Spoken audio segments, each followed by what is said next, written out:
Olá, meus amigos, como é bom ter você aqui comigo nesse terceiro encontro da semana. Eu espero que não seja a primeira vez que você esteja me ouvindo falar sobre isso.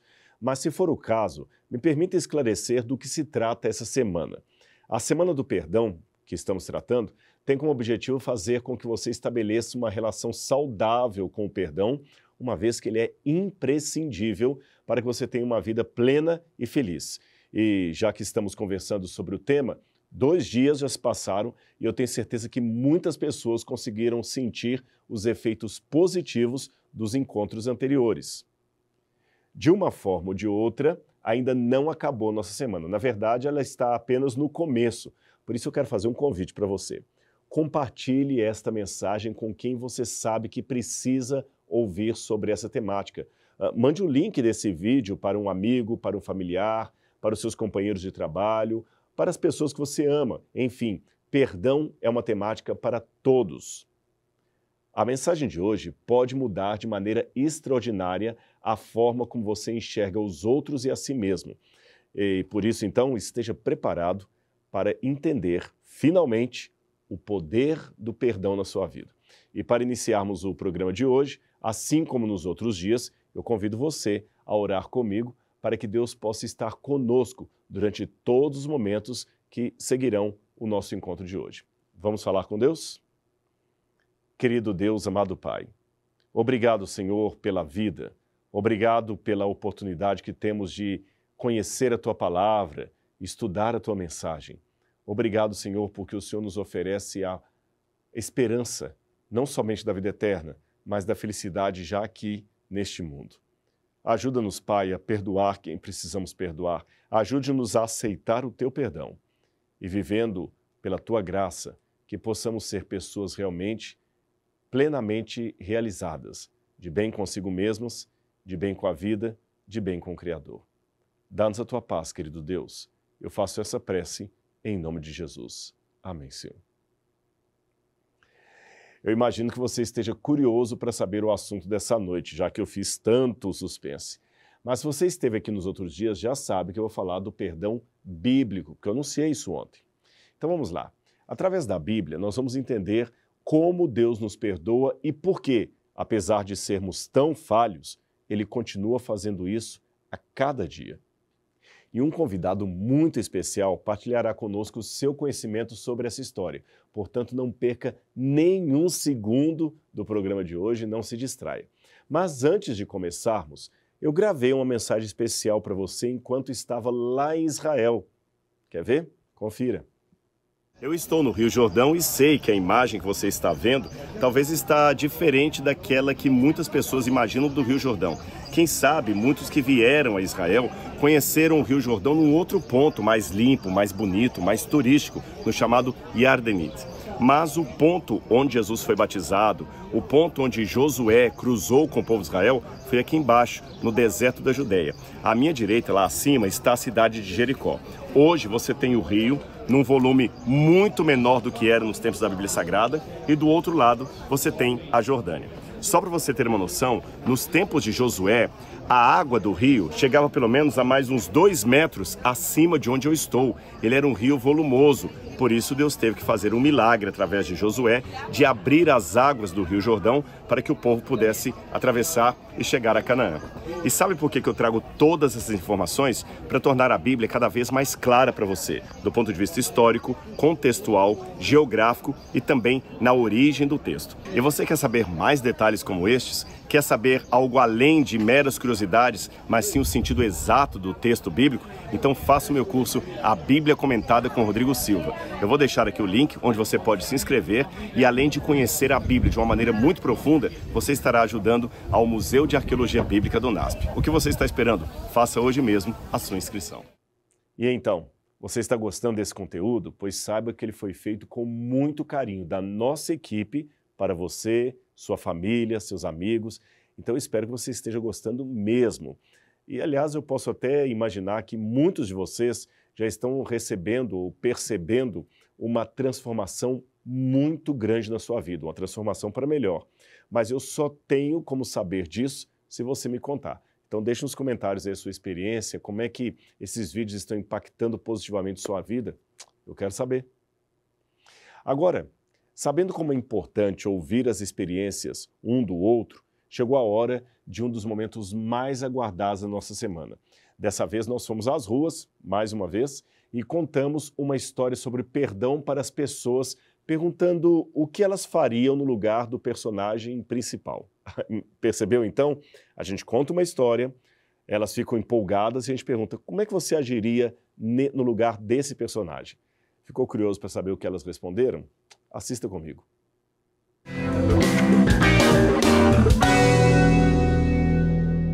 Você já foi traído? Seja na amizade, seja no trabalho, seja no relacionamento. Tem gente que consegue perdoar de primeira, vai ali reconstruindo aquele laço, ganhando a confiança, mas aí a pessoa pisa na bola de novo. E aí, é pra perdoar ou não é? Não volta, é triste, né? Não tem como. Vamos supor, eu te perdoei de uma coisa que você fez pra mim, você fizer de novo, eu acho assim, eu te perdoar a primeira vez, quem errou foi você. Se eu perdoar de novo, quem tá errando sou eu.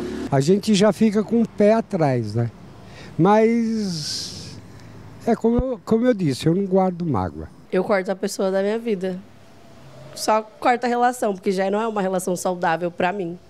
Se tá me fazendo mal, não preciso daquilo. Uma vez, acho que todo mundo tem direito de errar uma vez. Mas a segunda vez, se já me fez mal uma vez, está fazendo mal de novo, vai acabar se tornando um hábito. Então, é melhor tirar de canto e deixar ali. Então, sei lá agora, nunca aconteceu isso comigo, não. Mas se acontecer, eu perdoaria de novo, sim. Só que eu ia estar me afastando da pessoa. É um perdão que eu procurava, quanto menos contato com a pessoa, eu me afasto da pessoa. Porque tem tudo a ver, nessa situação, tem tudo a ver com o caráter da pessoa, né? Eu já não confiaria mais.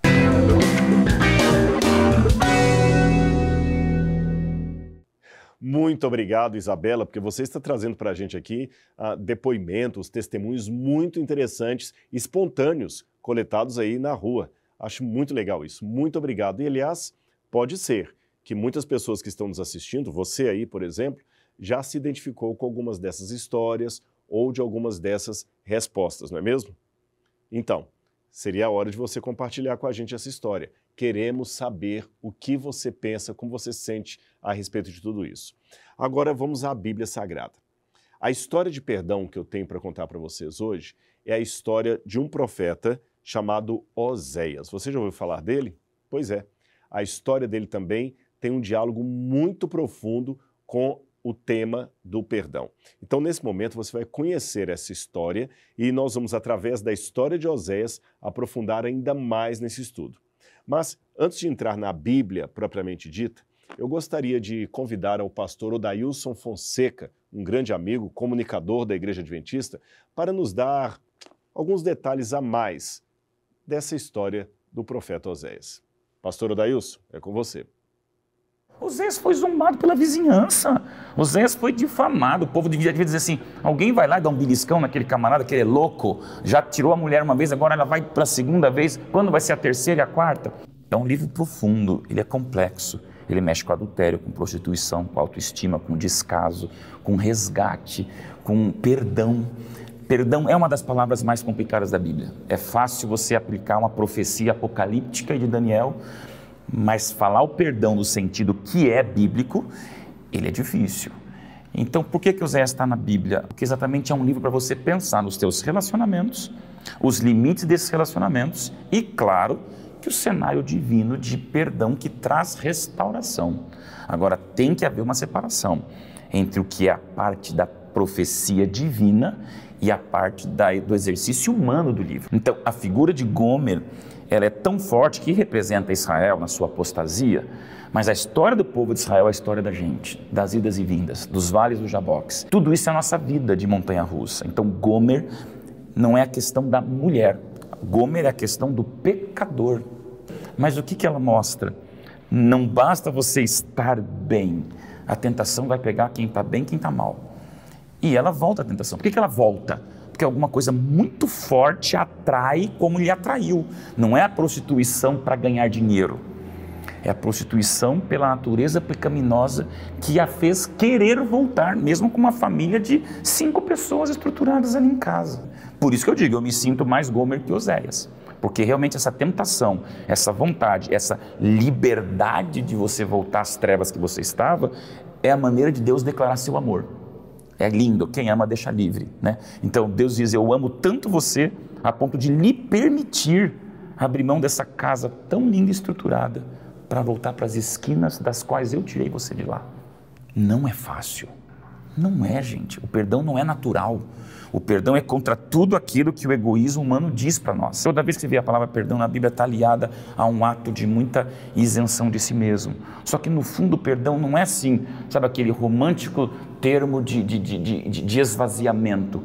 Também o perdão é um ato de defesa. Eu gosto um pouquinho mais racional nisso. Quando eu perdoo, eu liberto. E na verdade, quando eu perdoo, eu me liberto. Tá? Não necessariamente no caso de Oséias ir lá tirar de novo do prostíbulo e trazer para casa, como tem todo um caso profético envolvido. Tanto é que o livro de Oséias não é um livro para você usar como um tratado matrimonial. Então veja, nesse caso, trazer para casa é o ato profético, mas perdoar não. Não quero reconciliação, mas eu tenho que perdoar.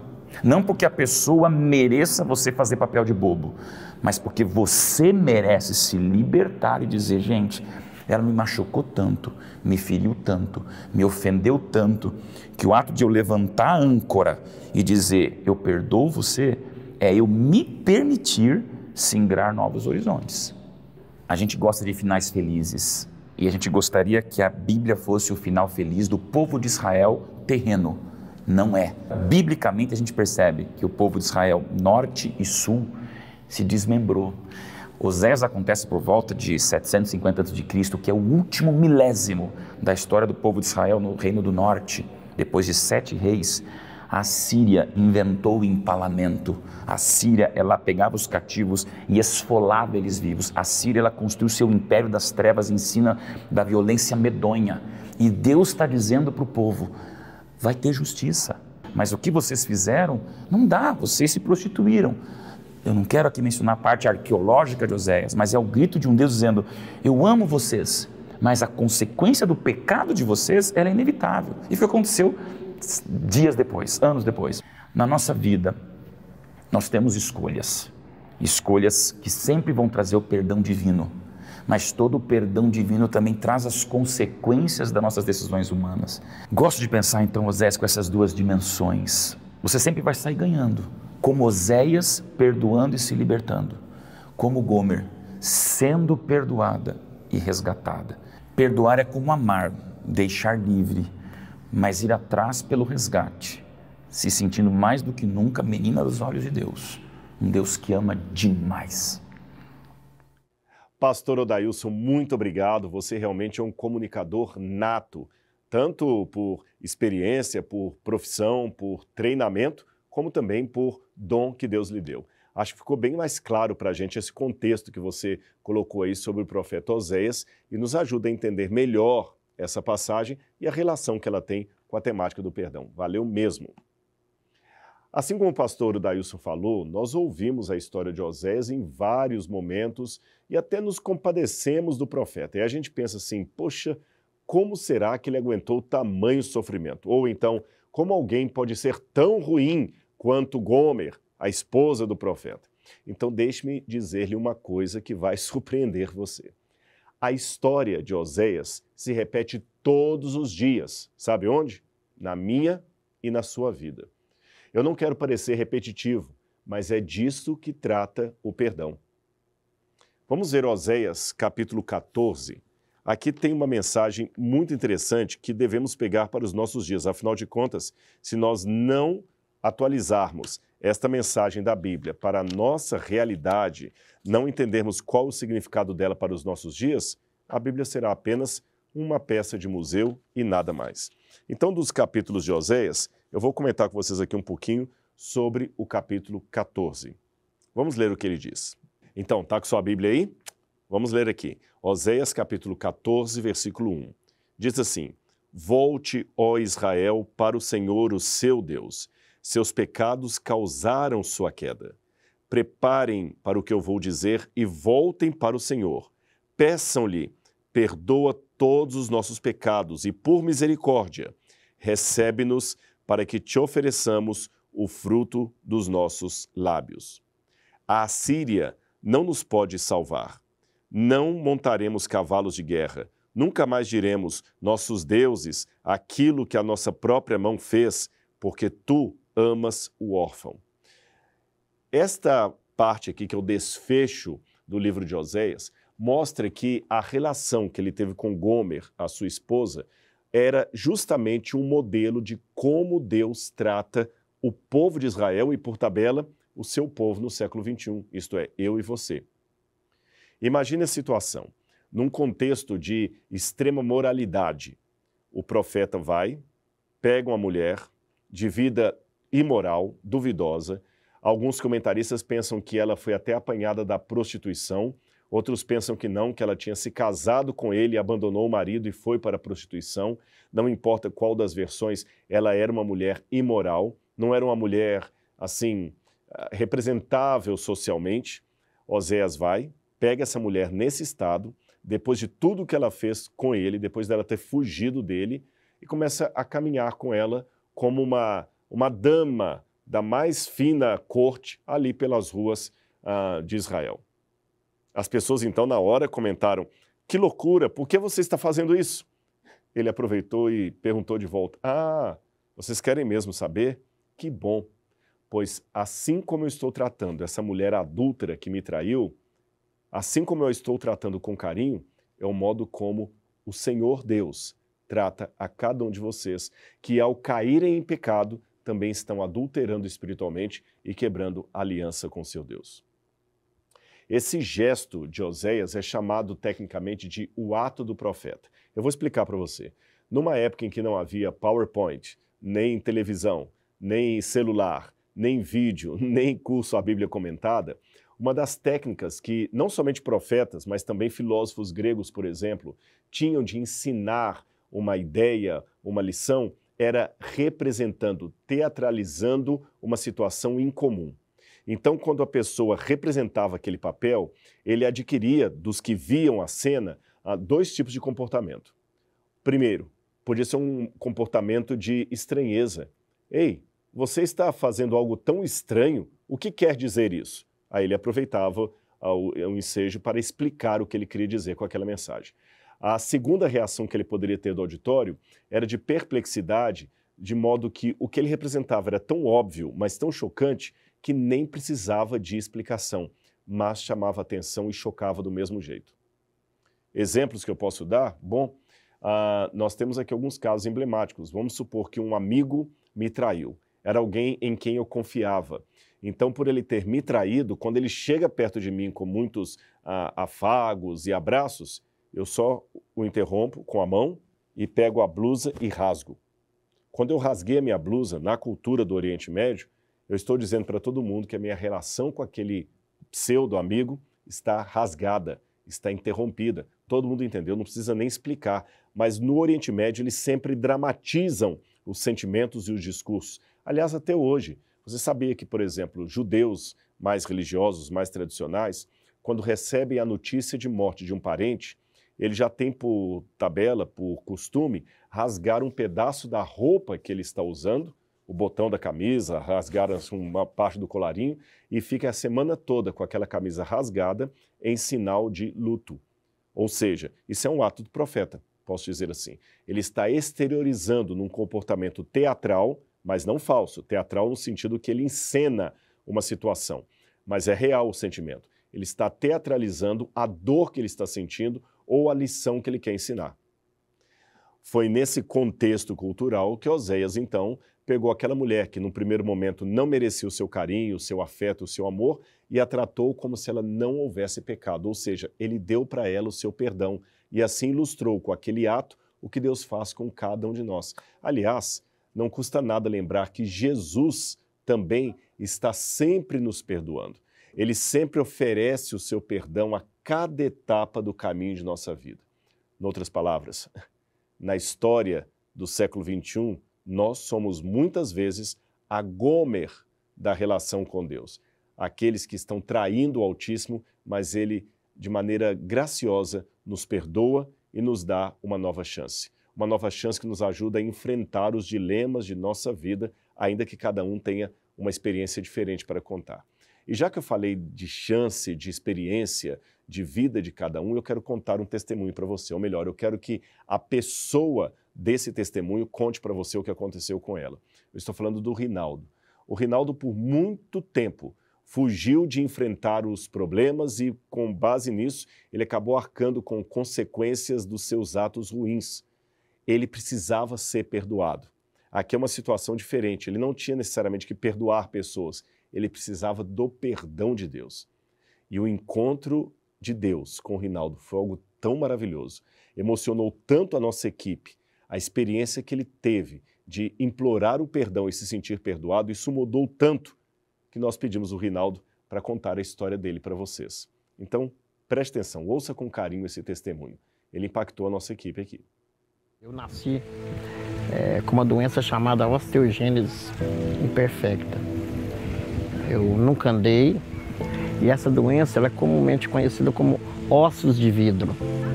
E essa doença impossibilitou que eu andasse, consequentemente, eu tinha um sonho quando criança que era ser jogador de futebol, né? É um sonho quase que comum de muitas crianças brasileiras. E eu não gostava de Deus, porque as pessoas falavam que Deus era bom. Eu dizia que se Deus fosse bom, eu não teria nascido assim. Esse processo conturbado com Deus, ele atravessou a minha juventude, a minha adolescência, a minha juventude, e chegou numa fase adulta também. E, infelizmente, eu fiz parte de uma quadrilha. E isso me acarretou uma condenação de 10 anos e 6 meses. O maior problema que eu vivi da prisão não foi a condenação em si. Foi o fato de ver que eu levei, de um certo modo, eu aprisionei o meu pai, minha mãe, minha esposa. Eu fui morar numa casa onde eu fiquei uma semana basicamente no escuro, porque eu não tinha dinheiro nem para pagar a conta de energia. E meu pai, eu me lembro dele chegando com 2 velas. Hoje eu vou dormir aqui com você. Trouxe uma para mim e a outra para ele. Ele chegou a entrar na sala do juiz, na minha primeira audiência. O juiz pediu para ele sair, que eu não podia ficar. Mas antes de sair, ele virou para mim e falou: filho, entrei aqui só para te dizer uma coisa, que eu te amo. Então, assim, uma coisa que eu posso dizer para você: ninguém nasce ladrão. Quem nasce escrito sou ladrão. A questão maior são as nossas escolhas de vida. E quando eu perdi meu pai, eu percebi que eu precisava retomar o caminho. Mas havia aí um outro problema: coragem. O que é a prisão na vida de um homem? A prisão na vida do homem é o último estágio de uma morte em vida. E eu cheguei. E depois que você está no fundo do poço, só tem um local que você pode olhar, que é para cima. Eu conheci Cristo melhor na prisão. E a minha primeira prisão eu fiquei 1 ano, 2 anos praticamente. Ganhei minha liberdade, já reconciliado com Deus. Eu consegui montar minha empresa de informática de novo. E trabalhando, eu estava com o chamado induto condicional, mas tinha um outro processo em andamento. E quando estava quase completando 2 anos, aí veio outra prova, né? Eu fui condenado de novo. O que era 5 e 2 virou 10 e 6. E, no final do ano, o presidente da República, que nunca havia visto o Rinaldo, não sabia nem que eu era, nem que eu estava preso, ele solta um decreto de induto, onde esse decreto dizia que pessoas cometidas por doenças graves, incuráveis, se tivessem cumprido um certo tempo da pena, poderiam ser beneficiadas com o perdão total. O gerente da PAC, na época, entrou e pediu para parar tudo.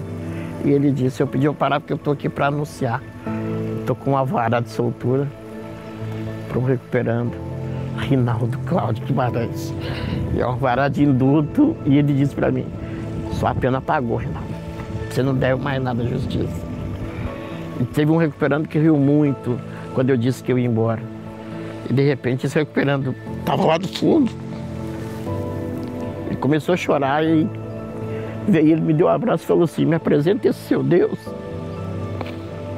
que ele te perdoou, tenho certeza, porque ele te deu a liberdade. Deixa eu pedir perdão para ele também. Eu tropecei na vida sem andar. E às vezes eu fico pensando, quanto que eu poderia ter tropeçado mais andando lá na Nova Jerusalém. Não vai ter cadeira de rodas. Lá na Nova Jerusalém, eu vou estar andando. Lá na Nova Jerusalém, quando você fica de pé e eu ficar, nós vamos ser do mesmo tamanho. Nosso corpo vai ser celestial. Se Jesus vier aqui pedir para andar, eu não vou não. Talvez eu vou pedir para ele, Senhor, tem misericórdia de mim. Deixa pelo menos um barracão, né? Meia água lá, junto da sua morada, lá na sua morada. Não esquece de mim não. Pode ser que eu fale isso, mas para andar aqui na terra eu não penso não. Rinaldo, muito obrigado. Que Deus abençoe muito sua vida. Seu testemunho é maravilhoso. E olha que ele contou de maneira resumida, porque há muitos outros detalhes. E essa parte final aí, onde ele fala que se Jesus viesse agora, o único pedido que ele teria era para estar com Jesus, porque lá não haverá os problemas dessa vida, mostra um amor incondicional pelo Criador. Então você vê aí um fato real de alguém que não leu sobre o perdão, um poema que alguém escreveu, não, nem se trata de um filme de Hollywood ou do Netflix. Essa história do Rinaldo é um fato real, autêntico, que ele experimentou, que ele sentiu na pele e que testemunhou com você. Ou seja, há muitos Rinaldos que estão me assistindo nesse momento, precisando do perdão de Deus. A boa nova dessa história é que o mesmo Deus que perdoou e transformou o Rinaldo pode operar na sua vida hoje também. Basta você aceitar a graça que Ele quer conceder para você. Se você precisa sentir esse perdão, então, eu queria propor um desafio para você. Hoje, eu quero que você escreva uma oração de reconciliação com Deus. Cada dia nós estamos dando um exercício diferente, um exercício emocional para vocês fazerem. Então, hoje eu queria que você escrevesse uma oração. Mas agora, diferente do exercício dos outros dias, essa oração que você vai escrever não será compartilhada. Ela será apenas entre você e Deus. Então faça assim, pegue um pedaço de papel, escreva essa oração com o coração aberto, avaliando os seus erros, reafirmando o seu compromisso de ter Deus como prioridade em sua vida, implorando a Cristo por sua graça e salvação. Faça isso e você vai sentir como é que vai ser bom para você esse exercício emocional.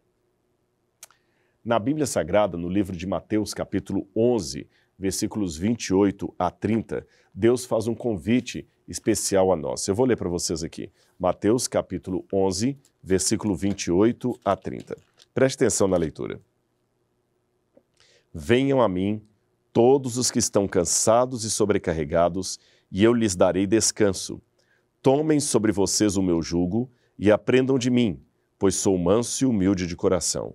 E vocês encontrarão descanso para as suas almas, porque o meu jugo é suave e o meu fardo é leve.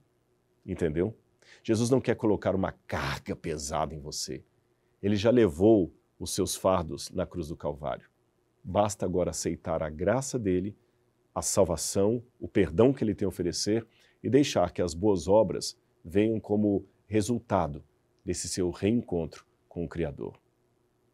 Hoje você tem mais uma vez a oportunidade de se tornar parte dessa promessa, ou melhor, fazer com que essa promessa se torne parte de sua vida ao se reconciliar com Cristo. Mais um encontro está chegando ao fim, mas eu lhe espero amanhã para que possamos aprender um pouquinho mais sobre o perdão que é dado dessa vez a si mesmo. Isso, o perdão próprio. Se essa é uma expressão nova para você, perdão próprio, saiba que se perdoar pode ser mais uma das decisões difíceis, porém prioritárias para a sua vida, se você quer encontrar a paz de espírito. Eu sei, às vezes não é fácil, mas a Bíblia, mais uma vez, vai nos ajudar a encontrar o conforto no perdão que Deus pode providenciar. Agora, vamos então orar, agradecendo a Deus pelo perdão, por tudo que Ele tem feito por cada um de nós. Está bem? Ore comigo. Obrigado, Senhor, por esse encontro. Obrigado por esse terceiro dia de experiências e aprendizados e ensinos sobre o perdão. Fica conosco, Senhor. Dá-nos uma experiência real contigo. E amanhã que todos possam estar mais uma vez ligadinhos com a gente para estudarmos a Tua Palavra e aprendermos mais de Ti. Em nome de Jesus. Amém, Senhor. É muito bom ter esse encontro com você. Então amanhã a gente novamente vai estar aqui às 20 horas. Marque na sua agenda, convide os seus amigos para continuarmos falando com Deus, tá bem? Cuidado para não perder o nosso encontro marcado. Eu, você e o Senhor. Um grande abraço e até lá.